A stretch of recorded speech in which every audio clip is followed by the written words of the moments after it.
Muchas gracias, buenas tardes a todos, todas. En nombre nuevamente del Instituto José P. Ullari, un placer estar con ustedes. En esta clase de hoy, como sigue nuestro cronograma, el desafío es hablar un poquito de los outsiders.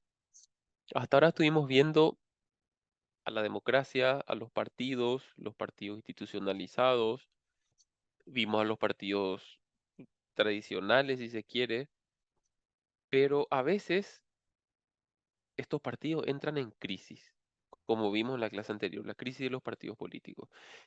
Y eso, lejos del análisis de que sea bueno o malo, trae consecuencias. Las crisis, buenas tardes, Néstor, saludos de la querida San Juan Misiones, San Juan Bautista Misiones.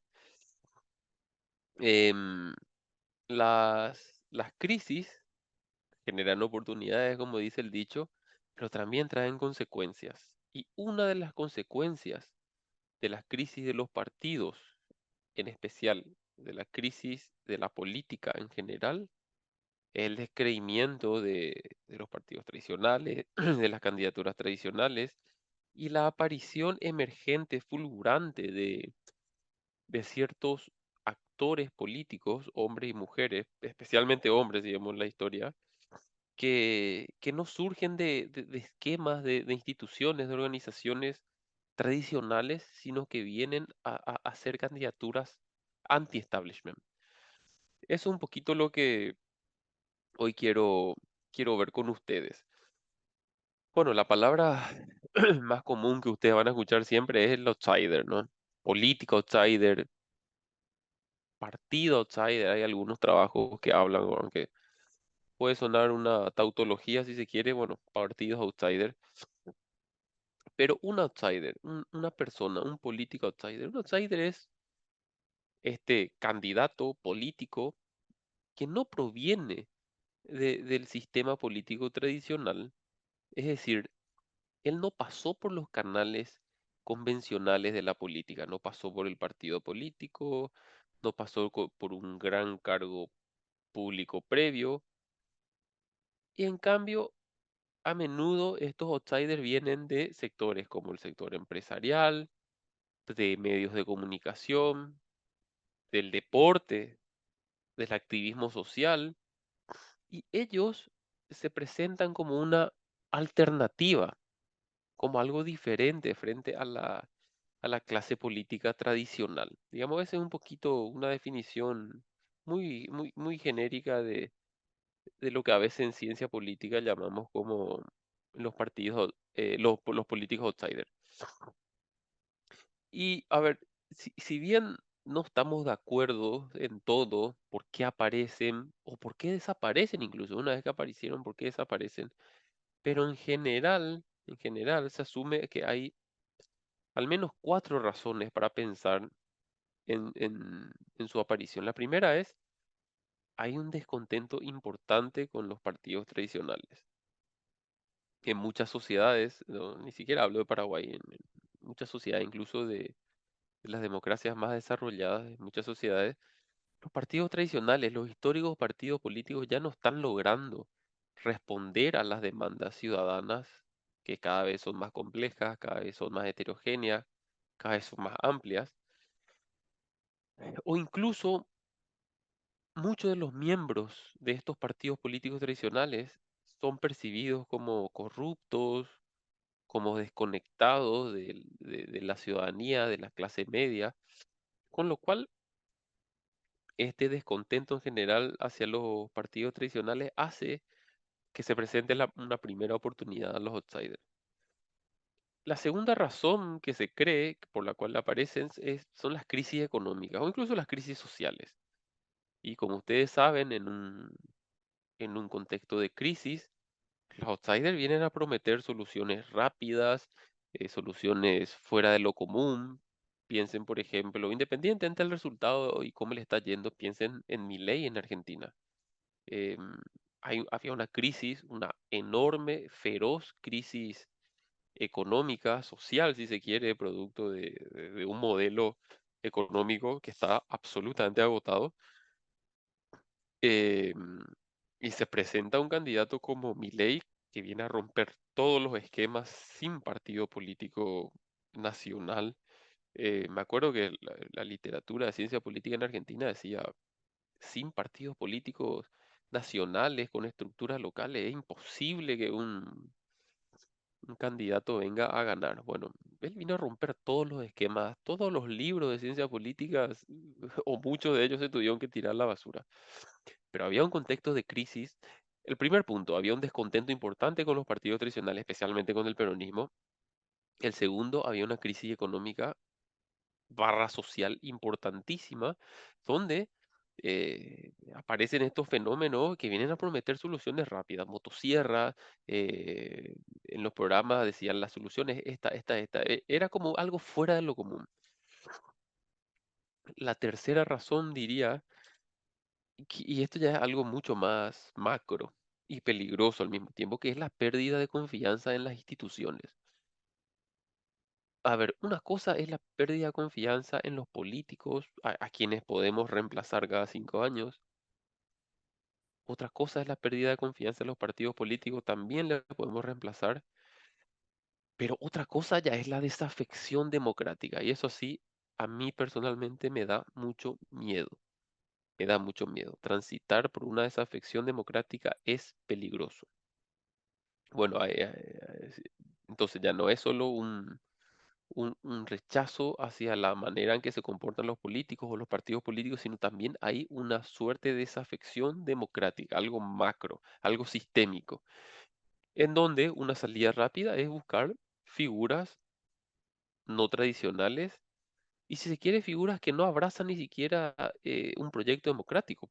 A ver, hablemos, claro, en las elecciones del 2023, en muchos momentos, Payo Cubas dijo que él preferiría una dictadura, pero no, y él complejizaba para que no quede muy claro, decía, no una dictadura mala, que es una tiranía, sino una dictadura buena, que es la del doctor Francia, pero quiero decir, él básicamente no emitía muchos halagos hacia la democracia, pero por otro lado, eso también digamos, era un síntoma, una fotografía de que había una desafección democrática. Y prueba de ello es la cantidad de votos que terminó levantando Payo Cuba, ¿no? Y bueno, y el último punto, o la última razón por la cual se cree que emergen estos outsiders es, y esto no es un punto menor, el impacto de los medios y las redes sociales. Si ustedes se fijan, estos candidatos no tradicionales claramente utilizan medios no tradicionales para poder llegar a un electorado desconforme. El, el, el escenario que perfectamente Payo usó fue TikTok. Él encontró una beta en TikTok, él asentó su campaña política, como también podemos ver en- en otros candidatos en otros países. Plataformas digitales que permiten a estos candidatos llegar directamente a la ciudadanía, eludiendo no solo al partido político, eludiendo todo medio o canal tradicional de contacto con el electorado. Ellos buscan plataformas que puedan tener un contacto directo. Tres ejemplos hay montón, pero tres ejemplos. Donald Trump en Estados Unidos, su presidencia año 2016, es un empresario, una estrella de la televisión. Tal es así que Donald Trump incluso, no sé si ustedes se acordarán que apareció en Mi Pobre Angelito. Cuando, cuando Kevin estaba perdido en el hotel, él le pregunta no sé a quién y aparece, aparece Donald Trump y él le orienta para llegar a no sé qué parte del hotel.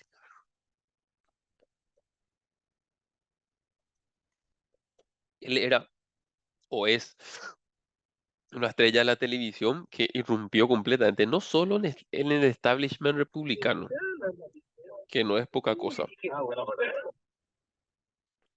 sino que ganó la presidencia a- a- al Partido Demócrata, que yo no sé qué piensan ustedes del Partido Demócrata, pero que una parte importante también del establishment económico hoy le apoya a los demócratas. Entonces quiero decir, solamente un hombre anti-establishment como él, aun cuando era un multimillonario y estrella de televisión, solamente alguien como él podía venir a romper eso. Otro caso muy reconocido en estos tiempos es el de Nayib Bukele en El Salvador. Em, Alguien que se presenta en ese momento por fuera de los partidos tradicionales, aun cuando él tuvo un pasado partidista, un fuerte discurso antipolítico, un fuerte discurso de desafección democrática, solamente nos salvará tomando este camino, bla, bla, bla, bla. Eh, y él viene de alguna manera a derrotar a los grandes partidos en ese momento. Con cierta distancia, Macron en Francia, y si bien Macron fue ministro, lo cual le diferencia ya, por ejemplo, de Donald Trump, él también viene a romper con los partidos tradicionales, crea un movimiento que luego se deviene en partido que lo lleva al poder.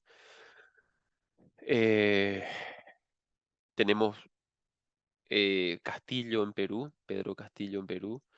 Tenemos Fujimori también en Perú. Em, en Paraguay había un texto que a mí muchos años me llamó la atención, que decía, Paraguay es el país del partido outsider. Fue un artículo que se escribió en el 2014. Después esa lectura cambió obligatoriamente, pero decía, en Paraguay siempre gana el Partido Colorado, salvo el 2008 que ganó la oposición, pero, decía este texto, en realidad el que ganaba siempre era el Partido Outsider. ¿Por qué? Bueno, las elecciones de 1989 creo que no se pueden contar. 1993 gana el Partido Colorado, pero con un candidato absolutamente outsider. Juan Carlos Guasmosi, de pasado liberal, em, no había sido parlamentario en la época de Stroessner, bueno, sí, fue un gran, fue digamos, una burguesía que vivió de contratos del Estado, en fin. Pero bueno, por lo menos una trayectoria política partidaria Guasmosi nunca tuvo.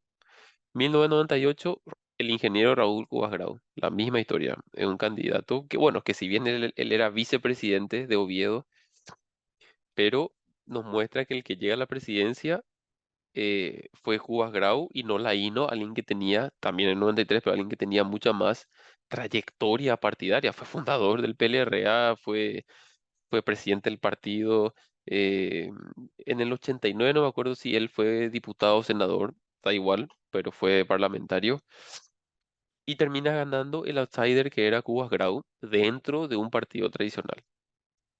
Año 2003, eh, el querido y siempre bien recordado Yoyito Franco, que ya en ese momento ya fue intendente, eh, tenía una trayectoria partidaria, fue candidato a presidente del partido en las elecciones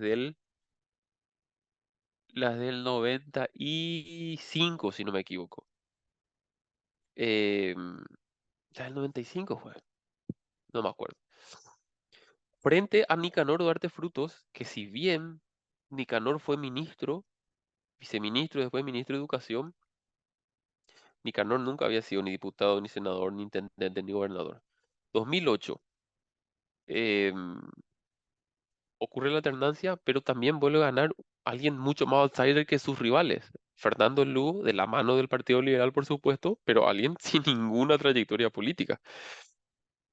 2013, la misma historia. Entonces, Paraguay es una mezcla rara, como van a encontrar un montón de veces, entre lo viejo que no termina de morir y lo nuevo que no termina de nacer. Entonces, ahí esa amalgama entre partidos tradicionales y outsiders. A ver, el outsider, de vuelta, a mí me gusta entender la política como un juego donde las cosas no son ni buenas ni malas, sino que generan consecuencias. Yo trato de correrme de ese debate, eso es bueno o eso es malo. Eso trae consecuencias. Entonces lo que tenemos que hacer, nuestro desafío es observar, entender esas consecuencias. Les planteo tres ventajas y tres desventajas de los outsiders. Comencemos por lo bonito, entre paréntesis. Comencemos por las ventajas. Los outsiders se presentan como alternativas frescas, más amables, sin vínculos con el pasado corrupto, entre comillas, sin vínculo con ese pasado ineficaz, con ese pasado que no sabe gestionar la cosa pública. Ellos vienen a romper ese esquema tradicional que ya no funciona y para implantar un nuevo sistema político. Entonces, es una alternativa fresca, la primera ventaja. La segunda ventaja, a propósito de esa alternativa fresca, ellos pueden y en muchos casos tienen las condiciones de romper con el status quo, ofreciendo perspectivas innovadoras. Muchas veces eso se queda solo en el papel, ¿verdad? Lo teórico. El papel aguanta todo. La campaña aguanta todo. Pero ellos tienen las condiciones o creen tener las condiciones para venir a romper con el statu quo. Y tercero, aprovechan exitosa y eficientemente el descontento, canalizando de alguna manera la frustración social. Esa frustración social que perfectamente puede derivar, no sé si en una guerra civil, pero puede derivar en un caos que uno nunca sabe, o sea, uno sabe dónde comienza, pero nunca sabe cómo termina. Ellos, sin embargo, estos outsiders pueden, ya que quieren jugar y ya que están dispuestos a jugar el juego democrático, aun cuando son anti-establishment, ellos van a jugar el juego democrático. Ellos no piden golpes de Estado y se candidatan institucionalmente para un cargo. Aprovechan ese descontento y pueden canalizar la frustración. Ahora, también, por supuesto, eso genera desventajas, riesgos, miedos. La primera y más clara me parece a mí que es la falta de experiencia política que ellos tienen.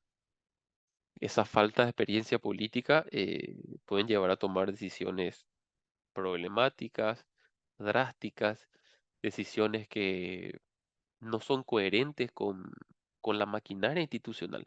Piense, por ejemplo, em, bueno, lo que hizo Cubas Grau con Lino Oviedo. Él dice, no, yo soy presidente de la República y por decreto le voy a liberar.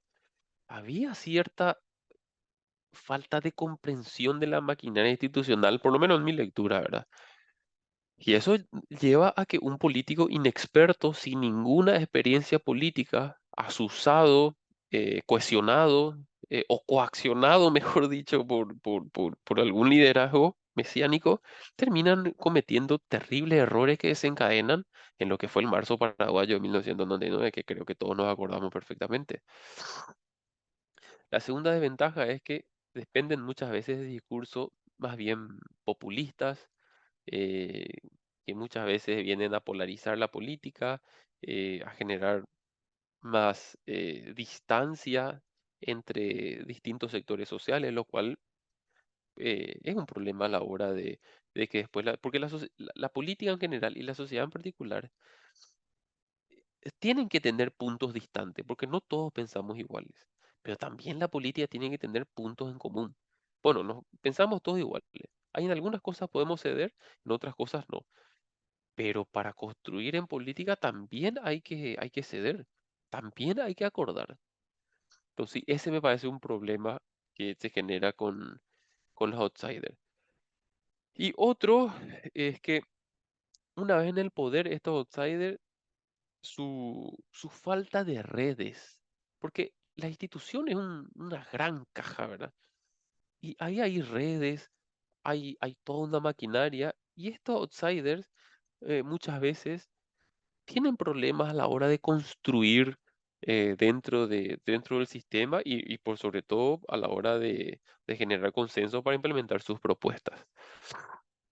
Y yo le agregaría una última, que es que sabemos muy poco de los outsiders.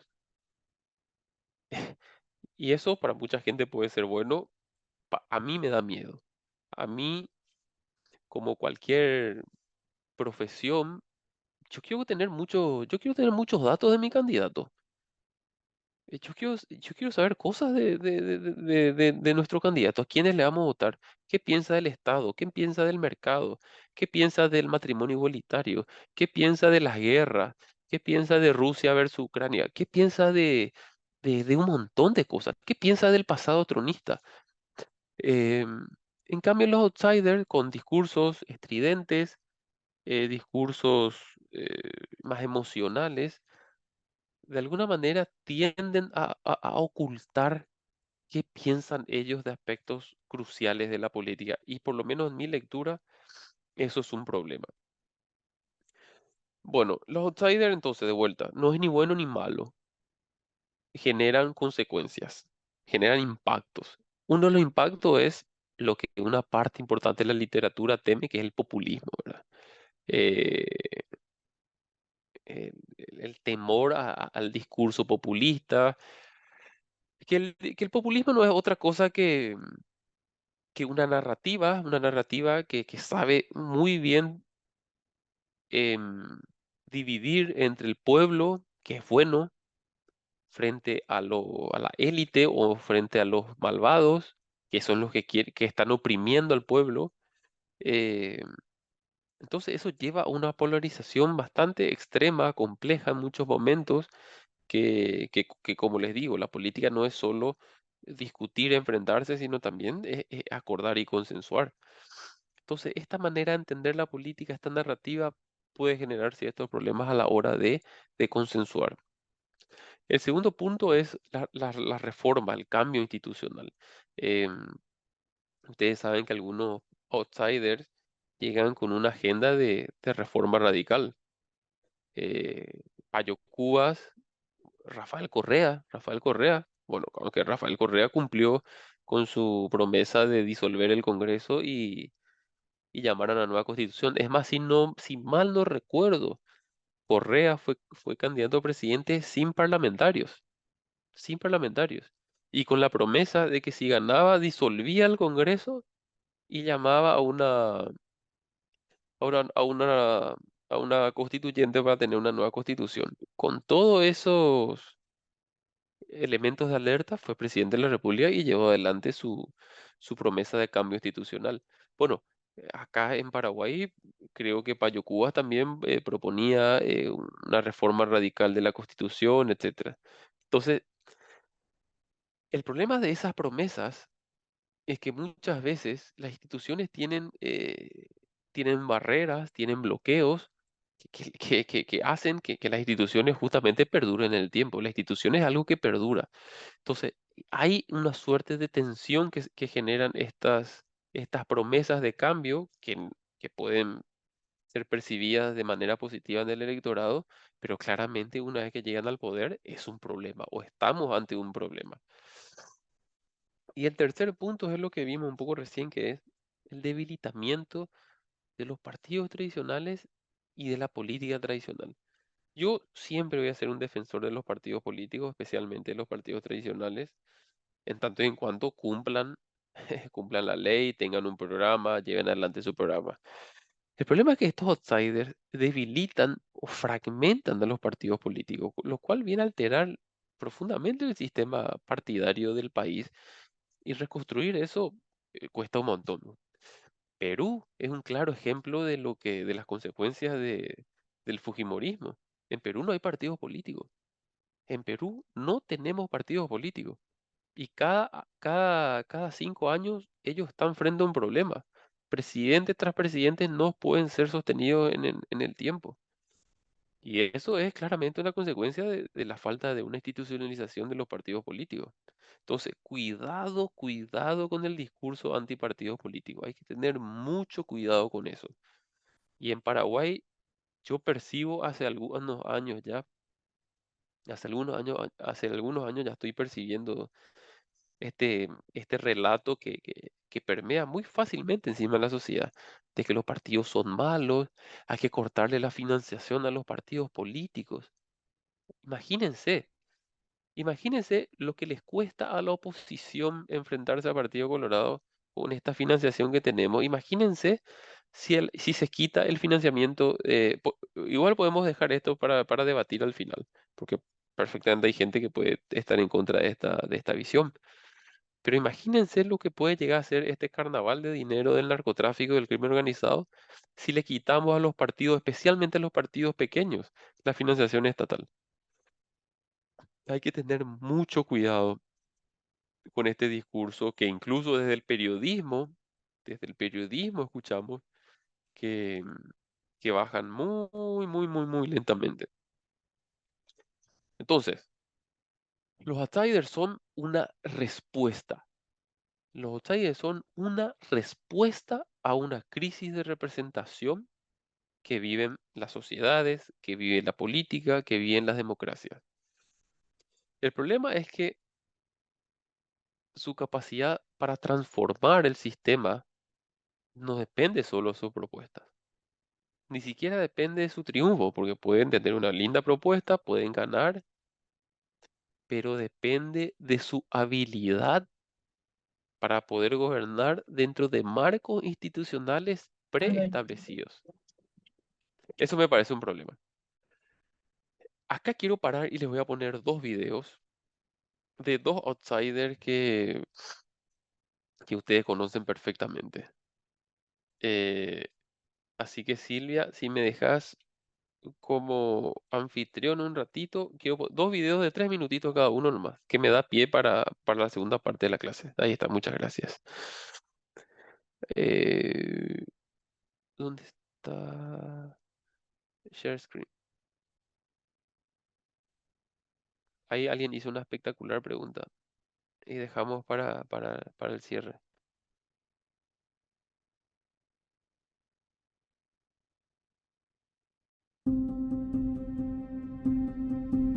El Salvador. Tras la Guerra Civil, durante casi 30 años, solo dos partidos políticos gobernaron en El Salvador.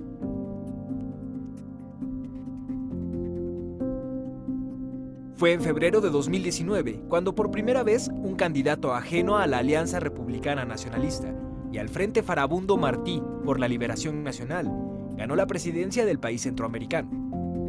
Nayib Bukele, el candidato ganador, rompió los esquemas de sus predecesores en el cargo. Junto a la Gran Alianza por la Unidad Nacional, se convirtió en presidente al obtener el 53% de los votos en la elección, más que lo sumado por los dos partidos tradicionales. A sus 37 años, Bukele es un político y empresario consolidado. Nació en San Salvador, pero es hijo de migrantes palestinos. Su padre, Armando Bukele, fue impulsor en la construcción de las primeras mezquitas en América Latina.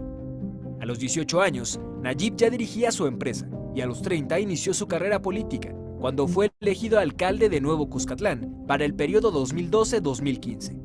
Luego ocupó ese cargo pero en San Salvador, apoyado por el FMNL, partido que abandonó porque no pensaban en él como candidato presidencial. Eso lo llevó a un proyecto más ambicioso.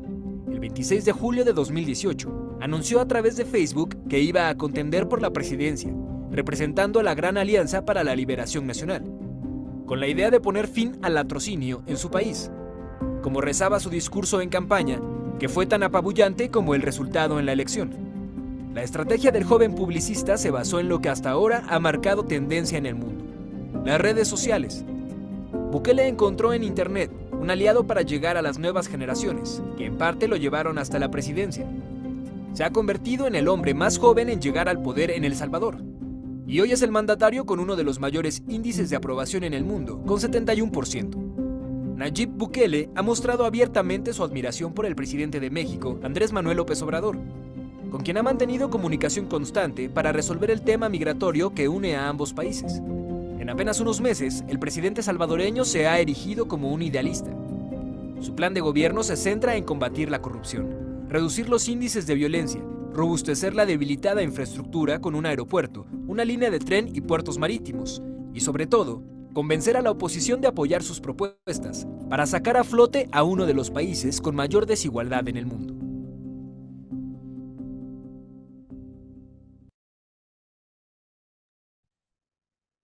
Bueno, ese es el caso de Bukele, que si se dieron cuenta ustedes, el énfasis se hace bastante en redes sociales, ¿no? Eso me parece importante. Ahora sí. Bueno, y ahí va el otro, que es Berlusconi.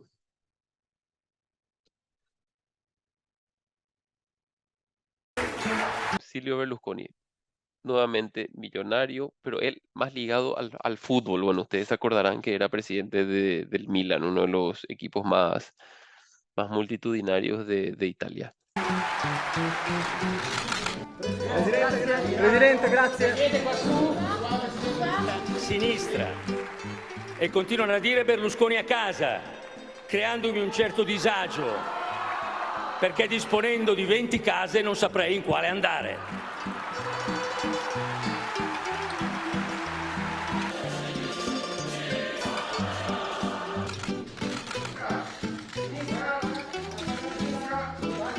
Come potevate pensare che il presidente italiano, la patria dei grandi amatori, la patria di Casanova, la patria dei playboy, diciamolo chiaro, potesse dire qualche cosa di negativo nei confronti di donne che fanno il ministro.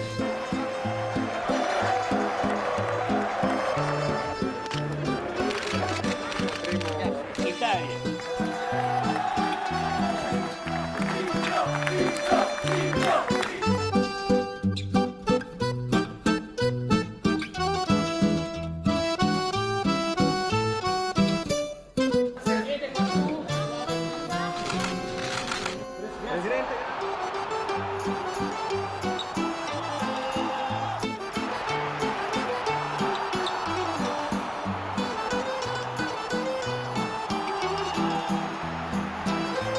Vorremmo fare una squadra che duri nel tempo, soprattutto una squadra che possa ritornare con stile, con classe, con cuore sulle scene nazionali e internazionali.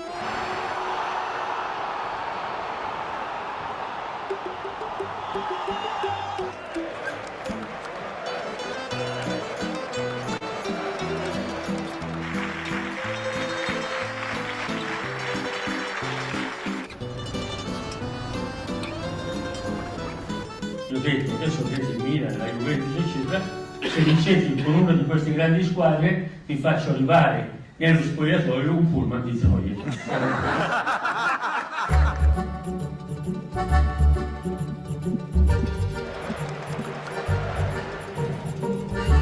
Questa è un'altra rete nostra, abbiamo 9 reti in totale.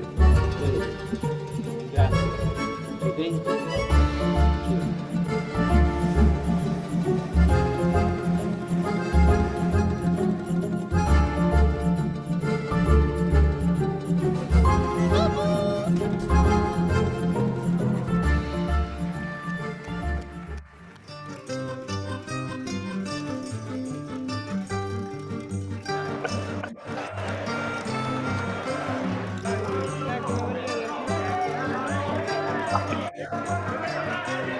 Buonasera a tutti. Il Presidente della Repubblica mi ha conferito l'incarico per la formazione del governo.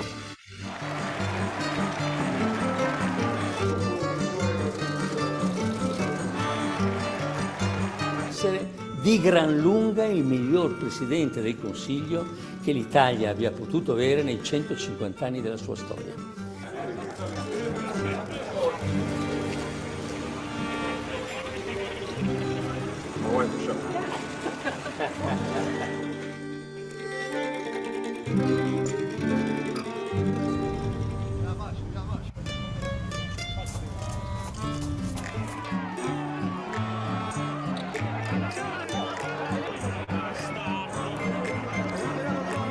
Ciao Silvio!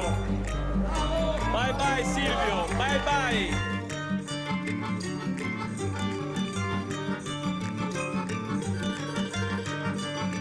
Io sono innocente, io sono assolutamente innocente. Buongiorno.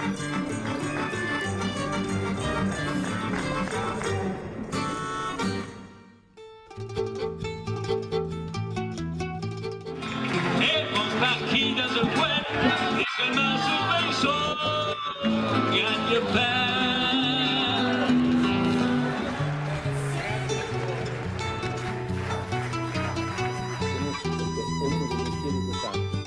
Meglio essere appassionati delle belle ragazze che gay.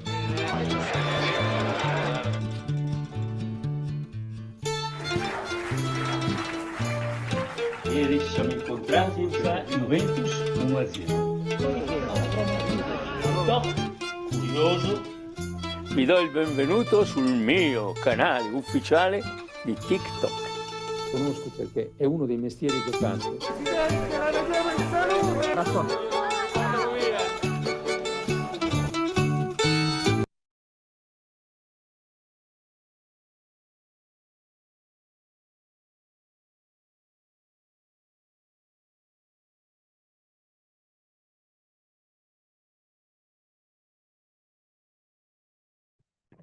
Bueno, ese era el Cavalieri. Eh, bueno, claramente nuestros dos modelos que trajimos aquí son muy particulares, con, em, con un vocabulario distinto, variado, con mucho énfasis en redes sociales, en ambos casos empresarios, con lo cual el dinero no era un problema para sus candidaturas. Y también se da el caso de un gran desprestigio de los partidos tradicionales. Piensen ustedes lo que ocurrió en Italia en la época de los 80 y 90. Si no me equivoco, ese fenómeno se llamó el Manipuliten, que fue un juez que había decidido tomar en serio la corrupción y encontró una trama que involucraba a fiscales, ministros, empresarios, fútbol. Y todo eso duró un par de años que demostró que la sociedad estaba harto podrida digamos, en alianza con la clase política. Eso llevó a que emerja claramente, o sea, que traiga un descontento en las clases respecto a la democracia y aparezca un personaje como el Cavalieri. Entonces, para ir cerrando un poco esto, tipos de outsider, habíamos visto empresarios devenidos en políticos, Donald Trump, Berlusconi. Ellos proyectan la idea del empresario exitoso y que ese éxito del empresariado que ellos obtuvieron van a trasladar perfectamente al gobierno, equiparando de alguna manera su empresa con el gobierno. Hay otro tipo de outsider, como por ejemplo los activistas y figuras sociales. Pienso en Evo Morales, con sus luchas sociales, sus movimientos populares. Él creo que era un líder coca-colero. eh, y ahí en ese caso, el enfoque no es el éxito de la empresa hacia el gobierno, sino que hay un enfoque más de justicia social o de cambio estructural. Después tenemos a las figuras mediáticas, las celebridades. Bueno, Zelensky, el de Uruguay, Jimmy Morales en Guatemala. em, Ellos primero comienzan sus carreras en la televisión, en el entretenimiento, y luego se lanzan en la política. Yo no sé si Milei puede entrar acá, pero sí yo creo que Milei se vuelve muy famoso, invitado a todos esos programas de debate barra entretenimiento político que había en Argentina. Y después, por último, el caso de los líderes religiosos o moralistas que vienen a la política con un fuerte discurso social. Creo que Guatemala también había tenido un presidente que fue pastor, pero no recuerdo ahora el nombre. De alguna manera ellos vienen a prometer purificar la política, a sacar lo malo que es la corrupción, las malas prácticas, etcétera. Y hay ciertas estrategias que básicamente yo planteo cuatro. Primero, el anti-establishment. Hay que criticar a la élite política, criticar a la élite económica. Ellos son la vieja política y nosotros venimos a combatir a esos vicios, venimos a desnudar y a derrotar a lo viejo. El segundo es el populismo, que habíamos visto que era un discurso, una narrativa donde se distinguen los buenos de los malos, el bueno del pueblo, que está desnudo frente a los villanos, y él viene a erigirse como el salvador del pueblo. La tercera estrategia es fuerte uso de las redes sociales. Twitter, Facebook, Twitch, y cuánta plataforma hoy tengan a su disposición. Y por último, la personalización de la política. Acá el énfasis ya no es en los partidos, el énfasis no es en las instituciones, ni siquiera en las ideologías, ni siquiera en las ideologías. Ellos son hombres providenciales, hombres providenciales capaces de resolver todos los problemas que tiene la sociedad con base a su personalidad o incluso a su experiencia no política, que lejos de ser algo malo, es algo perfectamente bueno. Yo paro acá, sobran 10 minutitos, a ver si nos da tiempo para tener algún debate. Creo que se habían presentado algunas. Acá, por ejemplo, dice Irma, pregunto en situaciones límites como el nuestro. ¿No sería una solución un candidato de afuera, dado el desgaste que tienen los partidos políticos? Esa es una buena pregunta y incluso creo que ustedes tienen la respuesta que hablan con la gente o que hablan más con la gente. Algunos índices de mediciones muestran efectivamente que Paraguay hay un sentimiento de desafección que no es solo algo de Paraguay, sí, un sentimiento de desafección hacia lo tradicional. Em, Habría que ver en las siguientes elecciones cómo los partidos políticos manejan esa dinámica. Em, y les hago una pregunta para ver si alguien quiere plantear algo. Los outsiders en Paraguay. Si bien Paraguay parece una contradicción, porque si bien gana siempre el Partido Colorado, y la única vez que no ganó, ganó Lugo con el Partido Liberal, lo cual da cierto aire de tradicionalismo, pero en realidad hay mucho de candidatos por fuera de la estructura clásica. Como les dije, Guasmosi, Cubas Grau, en parte Nicanor, Lugo, Cartes, bueno, Marito, que fue senador, pero previo a ser senador tampoco nunca tuvo una trayectoria importante, salvo el padre que estuvo al lado del dictador. Pero quiero decir, hay un cierto viso que por un lado el electorado sigue apostando a los partidos tradicionales, pero por otro lado quieren que dentro de ese partido tradicional aparentemente em, sea una cara nueva. Hay como cierto encanto hacia las caras nuevas. No sé si ustedes perciben eso también igual que yo, em, o en todo caso, por ejemplo, el Partido Liberal que muchas veces presentó candidatos no outsiders, bueno, el doctor Laíno, Efraín Alegre en las últimas elecciones, que eran políticos profesionales de mucha trayectoria partidaria, diputados, senadores, etcétera. ¿Creen que para ustedes es un problema de outsider solamente o hay de fondo otros problemas que hace que la gente apueste no en este caso, por el Partido Liberal? ¿Qué piensan ustedes sobre esto en estos 6, 7 minutos que sobran? ¿Cuánto puede influir un outsider en Paraguay, creen ustedes? Permiso. Por favor, adelante. Sí,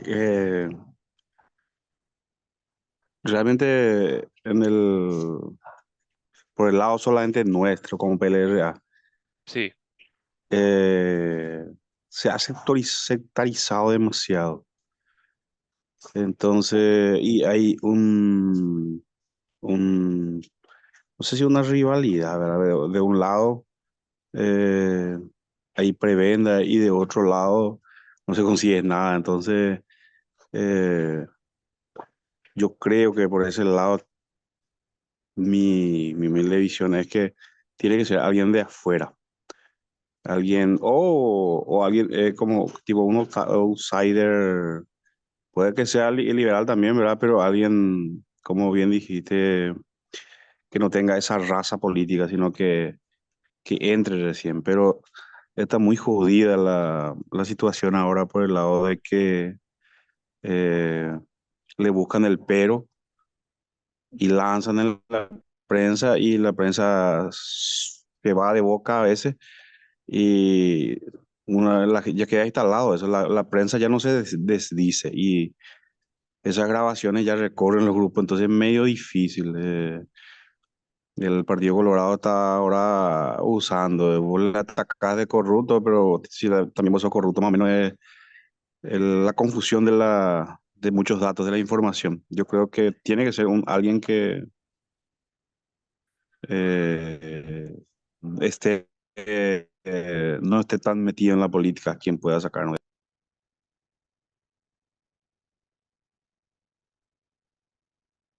Gracias, gracias, Fidel. Acá pregunta alguien, Cuevas, una consulta. Comparado con otros países, ¿el poder está bien distribuido en Paraguay? El sentir que tengo,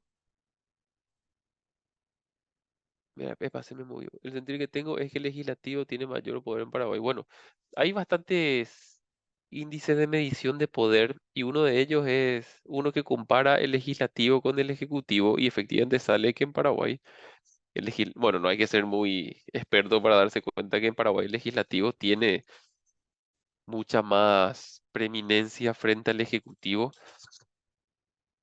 eh, con lo cual es una batalla crucial en Paraguay ganar el legislativo. Ser presidente, o sea, ser presidente de la República debe estar muy genial, pero si no tenés mayoría parlamentaria, se complica bastante. El escudo legislativo, lo que le llaman algunos académicos, con- podemos discutir las razones que sean, pero el gobierno de Fernando Lugo, ¿cómo terminó? ¿Cuándo se quiebra el gobierno de Fernando Lugo? Cuando se rompe su escudo legislativo en el Parlamento. Cuando se termina rompiendo la alianza entre Fernando Lugo y el Partido Liberal. El escudo legislativo es crucial, porque si bien el legislativo puede destituir al judicial y al ejecutivo, al legislativo no se le puede destituir, digamos, por, por, por ninguna eh, consulta popular, salvo una destitución interpares entre ellos, que termina siendo un juego de mayoría, como le pasó a Katia González, etcétera. Entonces, claro, el problema es que la Constitución o las reglas de juego actual se crean a la salida de la dictadura. Y tuvimos 35 años, más 7 años de Higinio Morínigo, más la Constitución del 40, que dejó una sombra de dudas muy importante, que dejó, ahí te doy la palabra, que dejó un miedo frente al poder del Ejecutivo. Entonces dijeron, bueno, lo que tenemos que hacer para evitar un tronismo es tener una constitución que no les dé demasiado poder al Ejecutivo. Y creo lo que tenemos. Adelante, por favor. Buenas. A ver, ¿cuál en cuanto a tu consulta? Eh, Creo que le escuché puntualmente, ¿verdad? Al menos al gobernador Estigarribia Sí, hacer justamente señalar lo que consultabas, ¿verdad? De que si hay un outsider que está mejor posicionado que alguien del partido, que se le acompaña al outsider. Yo como veo, eh, como bien mencionabas, la tendencia es que la gente o los votantes tengan una mayor afinidad hacia un outsider. O sea, como conclusión, yo no veo una forma de ganar a la estructura del Partido Colorado si no sea a través de un outsider utilizando la estructura del Partido Liberal, ¿verdad? Por un lado. Y por otro lado, aprovecho y quiero hacer una consulta. Em, en cuanto al legislativo, la verdad, en cuanto a dos puntos, pero bueno, me enfoco en lo del legislativo y ya está. Eh, Como bien mencionaste, el legislativo tiene sí. su punto de poder, inclusive puede tener más, pero de alguna u otra forma no veo yo que la oposición se enfoque de manera concluyente o de manera más efectiva para afianzarse en ese sector. Mejor me voy para un ejemplo más directo del cual me llama la atención que tampoco, eh, bueno, ya van a tener cada uno su conclusión, ¿verdad? En lo de Paraguayo Cuba, que se puede quitar millones de puntos de vista, ¿verdad? En el caso de él, pongo como ejemplo, Me parece que Payo Cuba, siendo candidato para el Congreso, puede quitar muchísimos lugares como para afianzar su poder o hacer política a través de él, ¿verdad? Gracias, gracias. Gracias. Solo nos estamos quedando sin tiempo, pero me gustaría hacer foco en algo que planteas y me parece interesante. El tema de la adaptación a las reglas de juego. Fíjense ustedes, esta reforma, yo soy muy crítico a al desbloqueo de listas que nos metieron justamente en los partidos chicos y los partidos grandes, para no quedarse enfrentados a la ciudadanía, aceptaron. Y fue definitivamente un golpe casi mortal a los partidos chicos. Y el Partido Colorado dijo, muchachos, muchas gracias por este regalito que nos dieron. Em, Al final, los únicos que se adaptaron o se quisieron adaptar a este nuevo sistema fueron el Partido Liberal con algunos pequeños partidos que Rafa Filisola termina entrando por esta lista. Pero quiero decir, coincido con lo que decís. Hay que tener también una adaptación estratégica a las nuevas reglas de juego. ¿Cómo es posible que con esta nueva regla de juego, con el desbloqueo de listas, la oposición vaya dividida en el Parlamento? Es casi un suicidio. Es casi un suicidio. Y terminamos teniendo un Parlamento absolutamente manejado por el Partido Colorado. Entonces, la élite política, los dirigentes políticos, tienen que también estar a la altura de las circunstancias. Tiene que haber un planteamiento estratégico razonable para poder emprender una lucha absolutamente desigual que se tiene frente al Partido Colorado, que además que tienen todos los recursos posibles, tienen una mejor adaptación estratégica a los cambios que se van generando. Y eso ya venido mostrando desde el año 1989. Son las 6 en punto. Silvia, cortamos aquí para no excederme con el tiempo. Les agradezco muchísimo. Nos vemos el viernes, si no me equivoco.